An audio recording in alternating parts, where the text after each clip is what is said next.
Welcome to the third episode of Take the Cannoli, the ultimate mafia podcast. In today's episode, we're going to take a look at the rules and regulations that form the structure of life inside Cosa Nostra. Before we begin, I just want to provide a little perspective on the realities of growing up around Cosa Nostra and how normality can be shaped in many different ways. The values passed down to us by our parents all have a lasting psychological effect.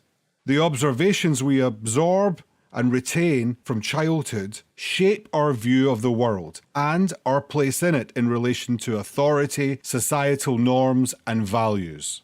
Now, over the past 20 years, there have been several incredibly revealing studies carried out both by the University of Palermo and the LUMSA University in Rome. One of the LUMSA studies looked at how growing up as the children of mafiosi shaped young minds and how those children related to the wider world.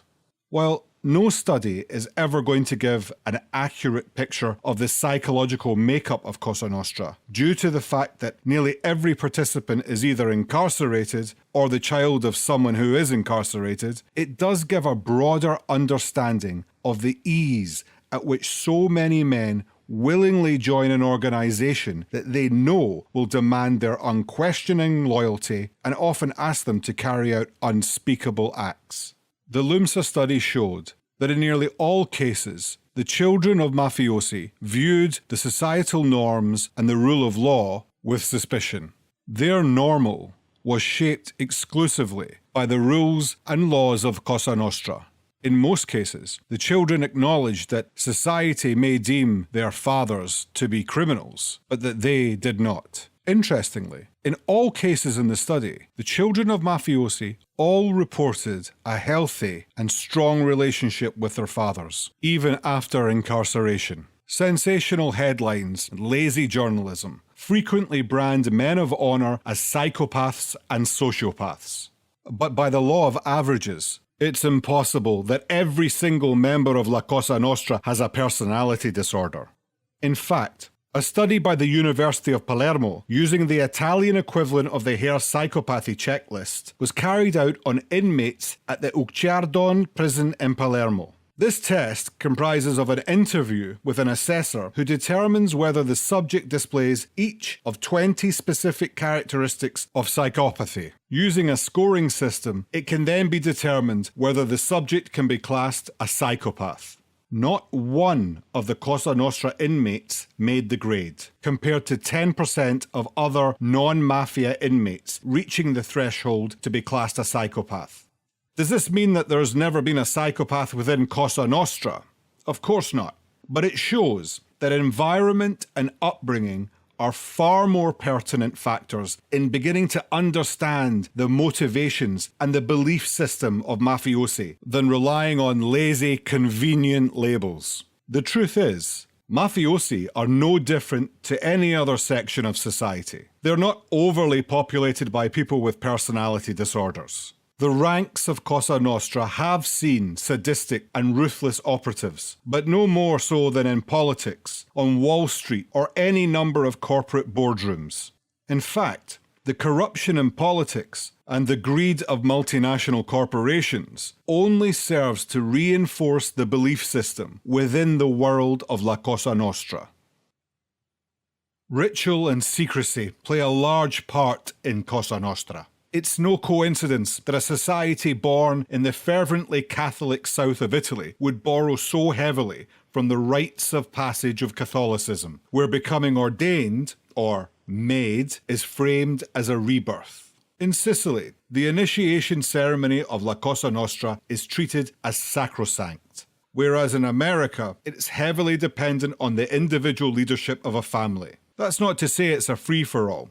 John Gotti famously ordered the De Cavalcanti family to redo all of their initiation ceremonies as they hadn't been following tradition. Every family, every clan will have their own slight variations, but it follows this basic format. An initiate is led into a room, and typically on a table is a dagger and a pistol. Their sponsor will ask them if they know why they're there.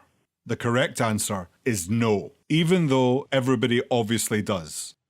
Next is La Pancuta, where the initiate is asked what hand he shoots with and his trigger finger pricked with a pin. Traditionally in Palermo, this would always be done with an orange thorn, but nowadays typically a golden pin. Their blood is then smeared on a card with a picture of a saint on it, usually the patron saint of the family. The card is then lit on fire and placed in the cupped hands of the initiate, and they are asked to repeat something similar to, "May my flesh burn like this saint's, if I ever betray this organization," or, "As burns this saint, so will burn my soul. I enter alive, and I will leave dead." Some families will talk about being rebaptized into this new family. Some will then go on to talk about the obligations that come with this new membership. Here's Sammy Gravano talking about his initiation experience. One by one, they called us down the basement. A small little basement, it seemed to be real crowded, dim lights, real smoky. And when I walked down, there was Paul Castellano, and he says, "If we ask you to kill for us, would you?" I said, "Yes." And he asked me, "What finger would you pull the trigger?" And I pointed to my index finger. They tell you that day, if your son is dying in bed with cancer and has only got an hour left to live, if we call for you, you come immediately and leave his side. And here's Joe Valachi recounting his experience. He picks your finger. Who? The Godfather. Makes a little blood come out. In other words, that's to express the blood relation. You had the knife and the gun on the table. I repeated some words he told me, but I only could explain what he meant. I could repeat the words, but they were in Sicilian. You repeated, but you didn't understand what they meant. Right. He went on to explain that you lived by the gun and by the knife, and you died by the gun and by the knife. Let's demonstrate just what you did. In other words, now this piece of paper, piece of paper is burnt. Paper's burning. You light it. Yeah? And then in your hand you say, well, again they give you words in Italian, but I know what it meant. In other words, while you were repeating the words, you were burning the paper. Right, this is the way I burn if I expose this. When Salvatore Lo Piccolo, one of the most powerful bosses in Palermo, was captured, police discovered a written code of behaviour that mafioso were meant to adhere to. Dubbed the 10 Commandments of La Cosa Nostra, they basically reinforced what many informants had already testified to. Number 1. No one can present himself directly to another one of our friends. It must be done by a third person. 2. Never look at the wives of friends. 3. Never be seen with cops. 4. Don't go to pubs and clubs. 5. Always be available for La Cosa Nostra duty, even if your wife is about to give birth. 6. Appointments must absolutely be respected. 7. Wives must be treated with respect. 8. When asked for any information, the answer must be the truth. 9. Money cannot be appropriated if it belongs to others or to other families. 10. People who can't be part of Cosa Nostra. Anyone who has a close relative in the police, anyone with a two-timing relative in the family, anyone who behaves badly and doesn't hold to moral values. Obviously, number 6, the appointments must be respected. That doesn't mean that you have to turn up on time for meetings, although I wouldn't keep Totorina waiting. It means appointments within the structure of Cosa Nostra. Captains, soldiers, bosses. Of course, there are plenty of other subtle rules that are never spoken about. One is appearance. How you present yourself is an important distinction between Cosa Nostra and common criminals. How you dress and how you behave in the company of others is something that men of honour are finely tuned in. This was displayed perfectly in the Notarbartolo murder trial that we discussed in the last episode. The two defendants, Palizzolo and Giuseppe Fontana, couldn't have conducted themselves differently. Palizzolo, not a man of honour, was demonstrative, over the top and affected. Giuseppe Fontana, a man of honor, was still, calm, and silent. Another rule that's not written down, but is followed quite strictly in Sicily, is that of nepotism.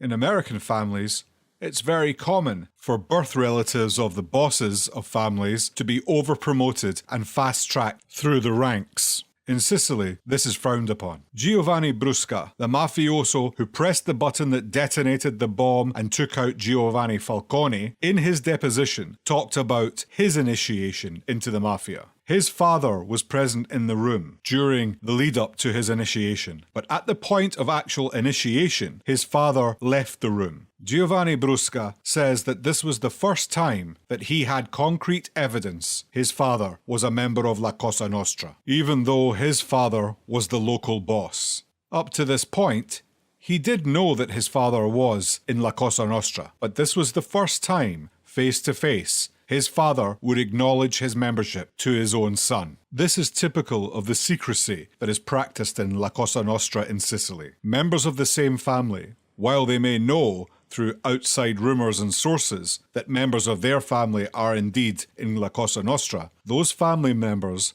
will never speak of it outside other members of La Cosa Nostra.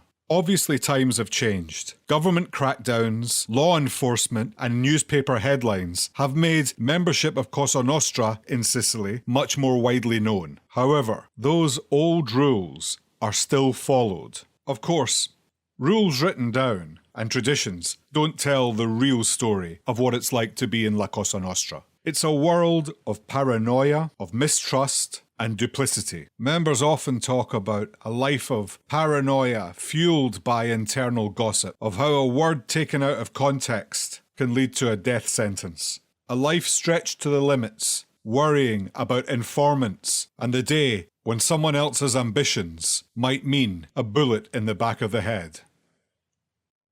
That's the end of our Origins introduction. In the next episode of Take the Cannoli, we're going to be looking at the very first Godfather and how the murder of a New York City policeman in the centre of Palermo signalled a deadly alliance across both worlds. Until next time, ciao tutti.